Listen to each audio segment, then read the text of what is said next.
ஒரு கம்ப்யூட்டர் நிறுவனத்துல தரையை துடைக்கிற வேலைக்காக ஒரு பையன் இன்டர்வியூ போறான்.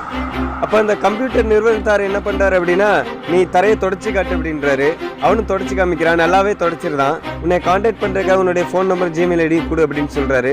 இந்த பையன் அதுக்கு சொல்றான், இல்லை சார் என்கிட்ட அதெல்லாம் கிடையாது, எனக்கு தெரியாது சார் அப்படின்றான். ஒரு கம்ப்யூட்டர் நிறுவனத்தில் வேலை பார்க்குற பையனுக்கு ஃபோன் நம்பர், ஜிமெயில் ஐடி இல்லைன்னா எப்படி, நீ வேலைக்கு வேண்டாம் அப்படின்னு சொல்லி அனுப்பிட்டாரு. அவன் வேலை இல்லாத கவலையில் ஒரு இடத்துல போய் உட்காரான். என்ன பண்ணலான்னு யோசிக்கும் போது கையில் ஒரு 10 ரூபாய் இருக்கு. அந்த 10 ரூபாய்க்கு வெங்காயம் வாங்குறான். பக்கத்து குடியிருப்பில் கூவி கூவி விற்கிறான். ஒரு 10 ரூபாய் லாபம் கிடைக்குது. மறுபடியும் வெங்காயம் வாங்குறான்.